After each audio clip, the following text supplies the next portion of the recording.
Hello বন্ধুরা, welcome to only sports view. তো এই ভিডিওতে আলোচনা করব ডুরান্ড কাপ ফাইনাল নিয়ে, কলকাতার ডার্বি নিয়ে, মোহনবাগান বনাম ইস্টবেঙ্গল যেই ম্যাচটা হতে চলেছে আগামী 23শে আগস্ট বিকেল 5টা থেকে জুয়ারতি ক্রীড়াঙ্গনে।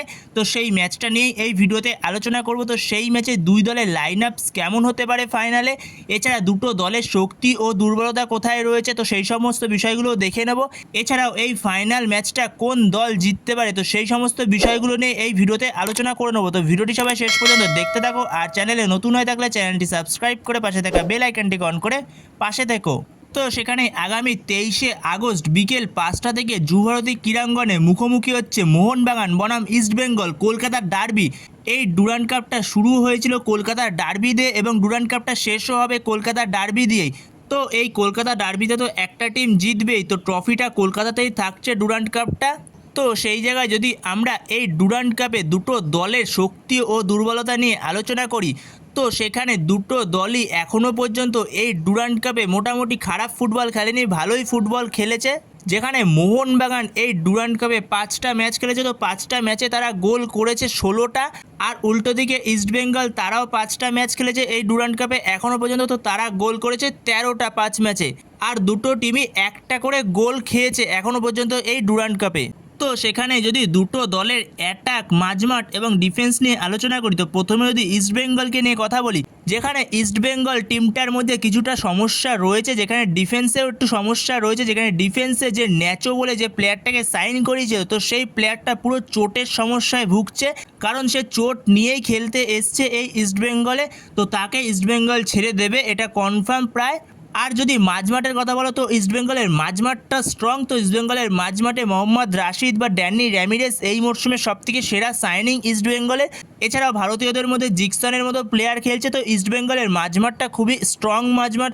আর ওপরে যদি অ্যাটাকের কথা বলা যায়, তো দুদিকের উইংটা যথেষ্ট ভালো। উইংয়ে যেরকম একদিকে বিপিন সিং রয়েছে, উল্টো দিকে এডমুন রয়েছে, ডেভিডের মতো প্লেয়ার রয়েছে, এছাড়া বিষ্ণুর মতো প্লেয়ার রয়েছে। তো যথেষ্ট ভালো উইং ইস্টবেঙ্গলের।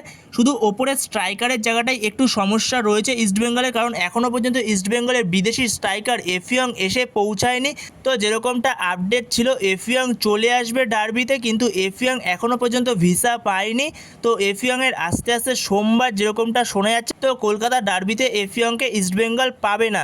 তো সেখানে ইস্টবেঙ্গল কোচ হাবাসকে সেই ভারতীয় স্ট্রাইকারের প্রতি ভরসা রাখতে হবে ডার্বিতেও। তো এরপরে যদি মোহনবাগানকে নিয়ে কথা বলি, মোহনবাগানের মাঝমাঠ, অ্যাটাক, ডিফেন্স নিয়ে কথা বলি, তো মোহনবাগানের অ্যাটাক খুবই ভালো। যেখানে মোহনবাগানের অ্যাটাকে যদি উইংয়ের কথা বলা যায়, তো উইংয়ে মোহনবাগানের ভারতীয়দের মধ্যে যেরকম লিস্টান কোলাসো রয়েছে, ছাংতে রয়েছে, মনবীর সিং রয়েছে, আবার বিদেশিদের মধ্যে ড্রেজানের মতো প্লেয়ার রয়েছে। তো যথেষ্ট ভালো উইং রয়েছে। তার ওপরে স্ট্রাইকার জেমি ম্যাকলারেন, এছাড়াও ভারতীয়দের মধ্যে কিয়ান নাসিরি যথেষ্ট ভালো খেলছে এই মরশুমটা।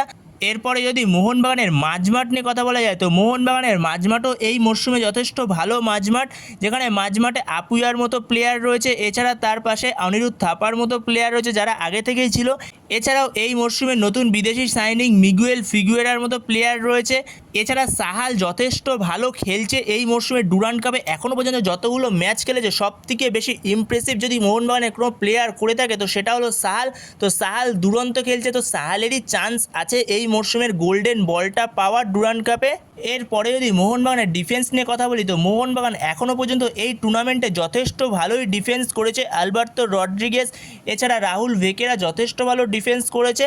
যেখানে এখনও পর্যন্ত এই ডুরান্ড কাপে দুটো টিমই একটা করে গোল খেয়েছে, তো দুটো টিমের ডিফেন্সই যথেষ্ট ভালো করছে এই ডুরান্ড কাপে এখনও পর্যন্ত।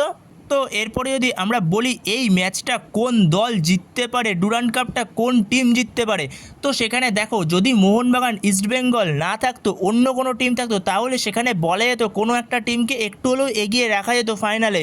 কিন্তু যেহেতু ইস্টবেঙ্গল মোহনবাগান কলকাতার ডার্বি, তো ডার্বিতে কখনোই কোনো টিমকে এগিয়ে রাখা যায় না। সবসময় ডার্বি ম্যাচ 50-50 হয়, সে যেই টিমই যত কমা হোক না কেন। তো সেই ক্ষেত্রে দাঁড়িয়ে তো যেহেতু শেষ পর্যন্ত দুটো টিমই ফাইনালে এসছে, তো দুটো টিমই যথেষ্ট ভালো টিম। তো সেখানে ডার্বির মতো জায়গায় কোনো সময় কোনো টিমকে এগিয়ে বা পিছিয়ে রাখা যায় না। সবসময় ডার্বি ম্যাচ 50-50 ম্যাচ হয়। তো সেখানে এই ম্যাচটাও 50-50 ম্যাচ। তো সেই জায়গাতে দেখা যাক শেষ পর্যন্ত কোন দল ডুরান্ড কাপটা জেতে এই মরশুমে। তো এরপরে যদি আমরা দুটো দলের লাইন আপস নিয়ে আলোচনা করি, তো প্রথমে যদি ইস্টবেঙ্গলকে নিয়ে আলোচনা করি, তো ইস্টবেঙ্গলের কোচ হাবাস, তো সে 4-3-3 ফরমেশনে যেতে পারে, যেখানে ইস্টবেঙ্গলের গোলে স্টার্ট করবে প্রভসুখান সিং গিল, আর চারজন ডিফেন্সের মধ্যে লেফট ব্যাক স্টার্ট করতে পারে জয় গুপ্তা, আর রাইট ব্যাক স্টার্ট করতে পারে হার্দিক ভাট, আর দুজন মেন সেন্টার ব্যাক হবে, একজন সন্দীপ মান্ডি আর একজন আনোয়ার আলী। তো এটা হতে চলেছে ইস্টবেঙ্গলের ডিফেন্স লাইন। এরপরে মাঝমাঠে তিনজন স্টার্ট করবে, একজন হলো মাঝখান থেকে মোহাম্মদ রাশিদ স্টার্ট করবে, কিছুটা রাইট সাইড থেকে স্টার্ট করবে ড্যানি র্যামিরেজ, আর লেফট সাইড থেকে স্টার্ট করবে সেক্ষেত্রে জিকসন সিং, আর দুদিকের উইং থেকে লেফট উইং থেকে স্টার্ট করতে পারে বিপিন সিং, রাইট উইং থেকে স্টার্ট করতে পারে এডমুন্ড, আর ওপরে একজন স্ট্রাইকার, সেক্ষেত্রে ভারতীয় স্ট্রাইকার জেসিন টিকেকে স্টার্ট করাতে পারে। আবার কিছুটা এরকমও করতে পারে, হাবাস চাইলে এডমুন্ডকে স্ট্রাইকারে স্টার্ট করিয়ে রাইট উইং থেকে বিপিন সিংকে স্টার্ট করালো, আর লেফট উইং থেকে সেক্ষেত্রে ইকোনমিক্সকে স্টার্ট করালো। তো এরকমও করতে পারে যদি হাবাস চায়। তো সেই জায়গায় ধরে রাখতে পারো এরকমই হতে চলেছে ইস্টবেঙ্গলের লাইন আপসটা কলকাতার ডার্বিতে।